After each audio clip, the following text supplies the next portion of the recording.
तो contraceptive method में हम लोग बात करेंगे इंट्रायूट्राइन डिवाइस के बारे में। आईयूडी इसे बोलते हैं इंट्रायूट्राइन डिवाइस।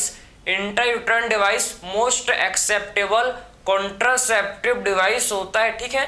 इंडिया में ये मोस्ट एक्सेप्टेबल कॉन्ट्रासेप्टिव डिवाइस है जिसे बोलते हैं आईयूडी। इसको सेल्फ इंसर्ट नहीं किया जा सकता। इसको कौन करता है इंसर्ट? डॉक्टर या फिर एक्सपर्ट नर्स इसको इंसर्ट करते हैं यूट्रस में, ठीक। यूट्रस में इसको इंसर्ट किया जाता है फीमेल के। क्लियर है? तो आईयूडी मतलब intrauterine device. Intrauterine device 3 type के होते हैं। इंट्रायूट्राइन डिवाइस 3 टाइप के होते हैं। कौन कौन से? Non mediated IUD, copper releasing IUD, hormone releasing IUD, ठीक है। तो नॉन मेडिएटेड इसमें आप क्या आते हैं? लीव्स लूप, ठीक है। तो नॉन मेडिएटेड आईयूडी में आता है लीव्स लूप। लीव्स लूप क्या करते हैं भाई? ये फैगोसाइटोसिस।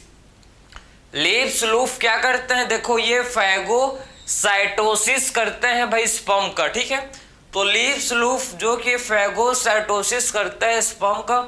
कॉपर रिलीजिंग आप समझो, इसमें आपके क्या करते हैं? कॉपर आयंस, ठीक। इसमें आपके क्या रिलीज होते हैं? कॉपर रिलीजिंग में आईयूडी में देखो इसमें कॉपर आयन रिलीज होते हैं, ठीक है। कॉपर आयन इसमें रिलीज होते हैं और ये कॉपर आयन क्या करते हैं भाई? ये कॉपर आयन सप्रेस करते हैं स्पर्म के मोर्टेलिटी को। ये जो कॉपर आयन है इसका फंक्शन क्या है?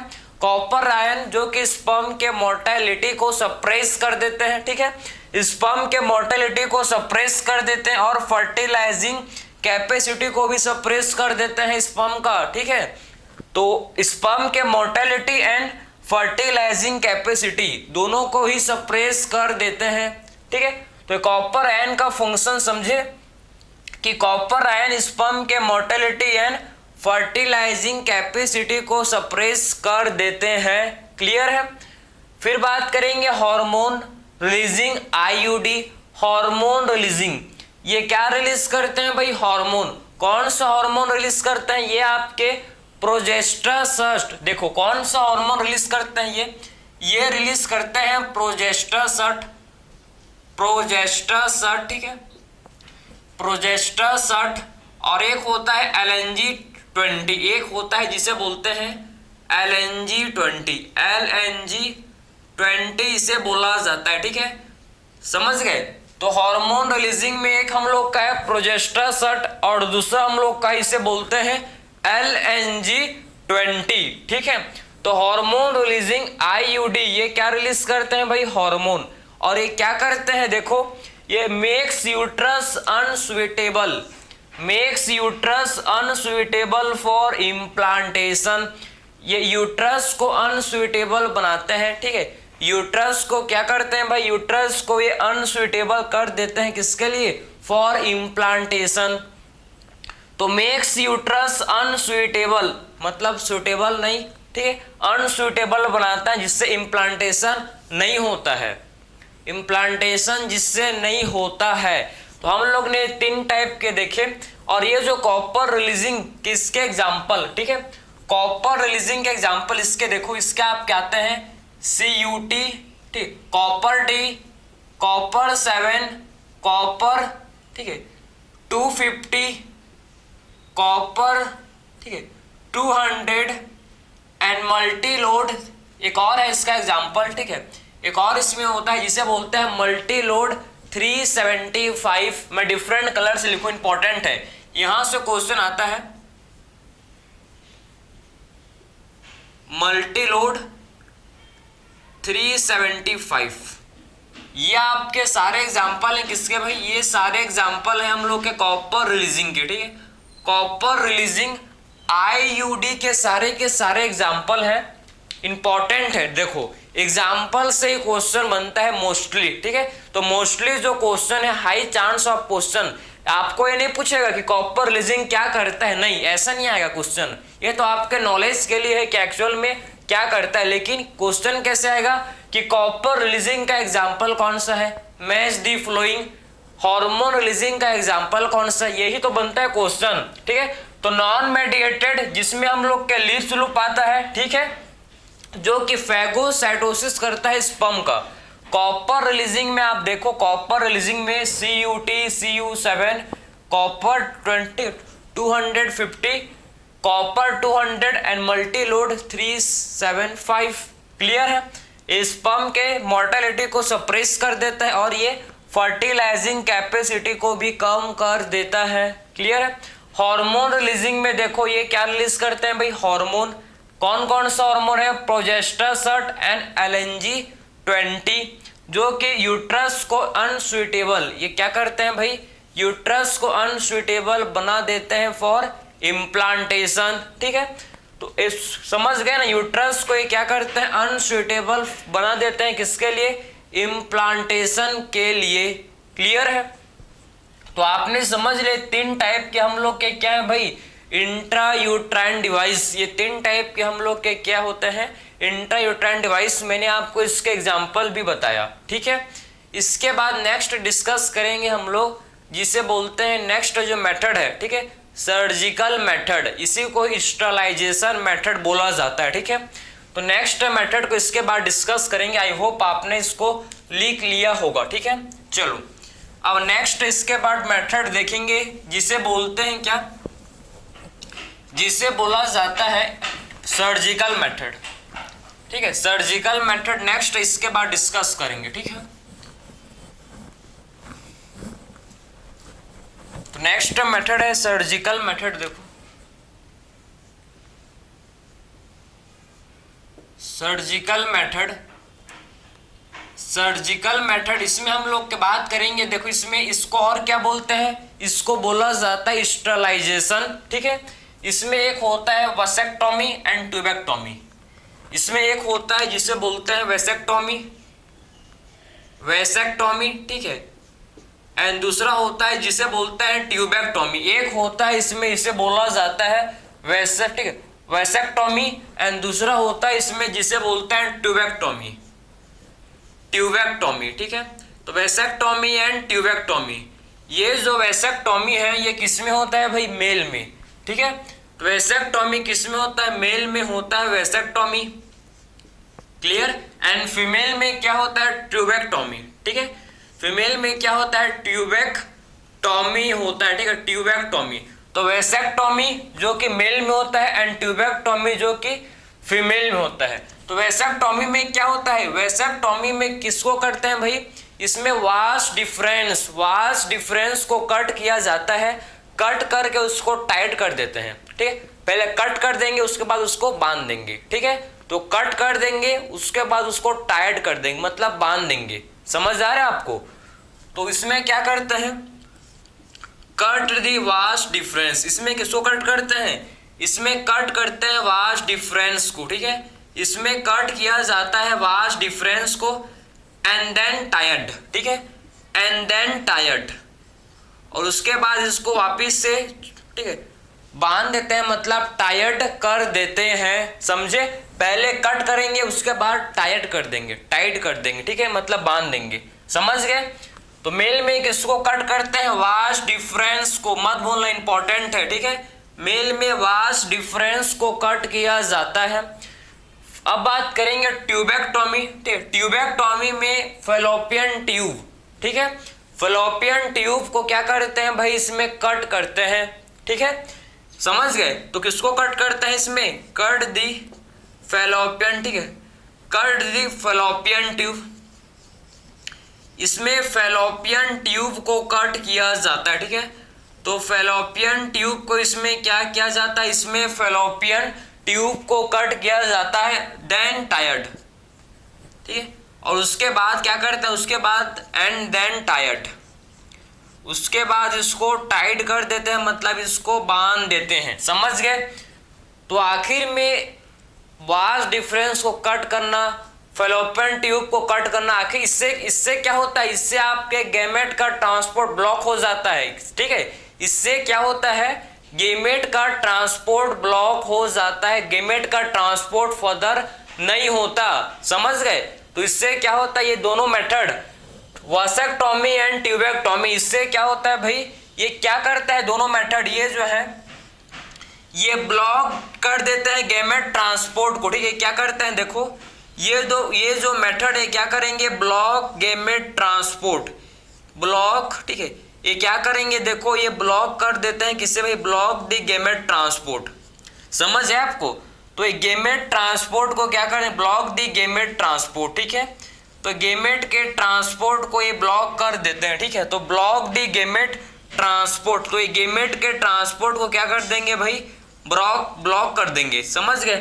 तो वैसेक्टोमी जो कि मेल में होता है, ट्यूबेक्टोमी फीमेल में, दोनों का फंक्शन क्या है, किसको ब्लॉक करते हैं भाई, तो ये ब्लॉक करता है गैमेट के ट्रांसपोर्ट को। किससे ब्लॉक करते हैं, ये गैमेट के ट्रांसपोर्ट को ब्लॉक कर देते हैं, जिससे गैमेट का ट्रांसपोर्ट होता ही नहीं है। लेकिन ये नहीं है, इनका किसी भी प्रकार का इफेक्ट नहीं होता स्पर्मेटोजेनेसिस एंड oogenesis में, ठीक है, ये समझ लो। डू नॉट इफेक्ट, ठीक है, डू नॉट इफेक्ट, ठीक है, ठीक है, कोई भी इफेक्ट नहीं होता किसमें, डू नॉट इफेक्ट ऑन, ये आपका किसमें इफेक्ट नहीं होता, ठीक है, do not effect on spermatogenesis, spermatogenesis में कोई किसी भी प्रकार का इफेक्ट नहीं आता, ठीक है। नॉर्मल जैसे चल रहा था वैसे ही चलता है भाई, कोई भी इफेक्ट स्पर्मेटोजेनेसिस में नहीं होता, ठीक है। कोई भी इफेक्ट स्पर्मेटोजेनेसिस में नहीं होता, नॉर्मल रहता है किस, ठीक है। बस इसमें गैमेट बनेंगे, मतलब गैमेट का ट्रांसपोर्ट नहीं होगा, सीमन में स्पर्म नहीं होगा बस, ठीक है। जो सीमन जो क्या होगा भाई, सीमन, ठीक है, उसमें आपके क्या नहीं होगा, इसमें स्पर्म नहीं होगा, ठीक है। तो सीमन में स्पर्म नहीं होगा, क्लियर है। ट्यूबेक्टोमी में समझो, इसमें भी डू नॉट इफेक्ट, ये किसको इफेक्ट नहीं करते भाई, डू नॉट इफेक्ट oogenesis, ठीक है। तो oogenesis को इफेक्ट नहीं करते, डू नॉट इफेक्ट oogenesis, तो oogenesis को इफेक्ट नहीं करता, ये समझ गए। तो oogenesis को इफेक्ट ये नहीं करते, किसी भी टाइप का इनका oogenesis में इफेक्ट नहीं होता, ठीक है। तो किसी भी टाइप का इसमें oogenesis में इफेक्ट नहीं आता, सब कुछ नॉर्मल है, बस गैमेट का ट्रांसपोर्ट नहीं होता, ठीक, वहीं का वहीं रहेगा, समझ गए। कहाँ, ओवरी में, और डीजनरेट कर जाएगा भाई। गैमेट का ट्रांसपोर्ट नहीं होगा, अगर गैमेट फॉर्म होंगे, ओव्यूलेशन होगा तो भाई बनेगा, ओवम बनेगा, तो इसका ट्रांसपोर्ट नहीं होगा, तो ये 24 आवर के बाद ये डीजनरेट कर जाएगा, ठीक है। 24 आवर के बाद जो ओवम है ये डीजनरेट कर जाता है, और स्पर्म 2 डेज के बाद ये भी डीजनरेट कर जाएगा, समझे। क्योंकि स्पर्म का भी ट्रांसपोर्ट नहीं होगा, इससे क्या नहीं होगा, स्पर्म का भी ट्रांसपोर्ट स्टॉप हो जाएगा, ठीक है। तो दोनों केस में आप समझ गए कि गैमेट का ट्रांसपोर्ट ब्लॉक हो गया। इस दोनों केस में जो गैमेट का ट्रांसपोर्ट है ब्लॉक हो गया है, तो इसी को बोलते हैं सर्जिकल मेथड। ये परमानेंट है, परमानेंट, इसको कोई एक बार करवा लिया फिर कोई टेंशन नहीं। 100% क्या है भाई, क्योर, मतलब 100% ये इफेक्टिव है, ठीक है। इसमें 100% इफेक्टिव होता है, ठीक है। इसे बोलते हैं सर्जिकल मेथड, या फिर इसे स्टरलाइजेशन बोला जाता है, ठीक है। वैसेक्टोमी एंड ट्यूबेक्टोमी, क्लियर है। इसको बोलते हैं सर्जिकल मेथड, इसी को स्टरलाइजेशन बोला जाता है, समझ गए। इसी को बोलते हैं स्टरलाइजेशन, ठीक है, समझ गए, क्लियर है। अब इसके बाद हम लोग इमरजेंसी कॉन्ट्रासेप्टिव देखेंगे, ठीक। इसके बाद लास्ट हम लोग देखेंगे इस लेक्चर में इमरजेंसी कॉन्ट्रासेप्टिव। भाई इमरजेंसी कॉन्ट्रासेप्टिव क्या होता है, इसको इमरजेंसी में ही यूज करते हैं, ठीक है, समझे ना। तो इमरजेंसी कॉन्ट्रासेप्टिव को कब यूज किया जाता है, during emergency. Emergency contraceptive, emergency contraceptive, emergency contraceptive, इसमें आपके क्या होता है प्रेजेंट, इसमें आपके वही प्रोजेस्टेरॉन या फिर कॉम्बिनेशन हो सकता है प्रोजेस्टेरॉन और एस्ट्रोजन का, ठीक है। इसमें आपके प्रोजेस्टेरॉन होते हैं, या फिर इसमें आपके प्रोजेस्टेरॉन प्लस एस्ट्रोजन का कॉम्बिनेशन होता है, ठीक है। या फिर क्या होता है इसमें, या फिर इसमें आपके बोलो प्रोजेस्टेरॉन, या फिर इसमें कॉम्बिनेशन होता है किसका, इसमें कॉम्बिनेशन होता है प्रोजेस्टेरॉन प्लस एस्ट्रोजन का, combination of progesterone plus estrogen, progesterone plus estrogen का इसमें क्या होता है, कॉम्बिनेशन होता है, ठीक है। प्रोजेस्टेरॉन प्लस एस्ट्रोजन का इसमें कॉम्बिनेशन होता है, समझ गए। इसको आके इमरजेंसी में इसको ओरल पिल्स के फॉर्म में लिया जाता है, इसको इम्प्लांट या फिर इसको इंजेक्टेबल के फॉर्म में इसे लिया जाता है ड्यूरिंग इमरजेंसी विथिन, ठीक है, यूज्ड विथिन 20, ठीक है, यूज्ड विथिन, ठीक है, इसको यूज करते हैं विथिन 72 आवर ऑफ क्वाइटस, ठीक है, समझ गए। तो क्वाइटस के 72 आवर के अंदर, ठीक, 72 घंटे के अंदर इसको लिया जाता है इमरजेंसी कॉन्ट्रासेप्टिव ड्यू टू कोई रेप का कंडीशन है, ठीक है, या फिर कहीं भी कैजुअल इंटरकोर्स हो गया, ठीक है, समझ रहे हो। तो कैजुअल इंटरकोर्स हो गया या फिर किसी और कोई सेक्सुअल क्राइम के केस में इसको क्या करते हैं भाई, इसको यूज करते हैं विथिन 22 आवर ऑफ क्वाइटस, ठीक है। क्यों करते हैं भाई, ड्यू टू सेक्स, ठीक है, ड्यू टू सेक्सुअल क्राइम, ठीक है, ड्यू टू सेक्स क्राइम, ठीक है, सेक्स क्राइम के चलते, या फिर आप बोल सकते हो सेक्सुअल या कैजुअल, ठीक है, कैजुअल और कैजुअल इंटरकोर्स हो गया, ठीक है, कैजुअल इंटरकोर्स के चलते क्या हो गया भाई, आप समझो, अगर, ठीक है, फर्टिलाइजेशन हो गया है, ठीक है, अगर सेक्सुअल इंटरकोर्स हो गया है तो इसको क्या करते हैं, इसको 72 आवर्स के अंदर में इसे यूज किया जाता है, ठीक है। ये जो प्रोजेस्टेरॉन है या फिर आप इसे प्रोजेस्टेरॉन प्लस एस्ट्रोजन के कॉम्बिनेशन में ले सकते हो, ठीक है, समझ रहे हो। तो ये आपका है इमरजेंसी कॉन्ट्रासेप्टिव, ठीक है, इमरजेंसी कॉन्ट्रासेप्टिव, समझ आ रहा है आपको। तो इसको बोलते हैं इमरजेंसी कॉन्ट्रासेप्टिव। आप देख लो इसे, जो कि इंपॉर्टेंट, इसमें इसका एग्जांपल लिख लो आप, ठीक है, ठीक है, इसका एग्जांपल आपको पता होना चाहिए कि इसमें आपको, ठीक है, किसको यूज करते हैं, किसका इसमें यूज, इसको आप लिखो, फिर इसका एग्जांपल को देखेंगे, ठीक है, इसको आप लिखो, फिर हम लोग बात करेंगे इसमें एग्जांपल के बारे में, ठीक है। चलो, तो इसमें आपके आता है मीफप्रिस्टोन, ठीक है, इसमें आता है मीफप्रिस्टोन, ठीक है, इसमें आप क्या आता है मीफप्रिस्टोन, ठीक है, इसमें इसको लिया जाता है एक, ठीक है, मीफप्रिस्टोन बोलते हैं, इसको लिया जाता है, इसका एग्जांपल है, ठीक है, इमरजेंसी कॉन्ट्रासेप्टिव, इसी को ही क्या बोलते हैं, RU486, इसी को RU486 बोला जाता है। ये प्रोजेस्टेरॉन के रिसेप्टर के साथ बाइंड कर जाता है।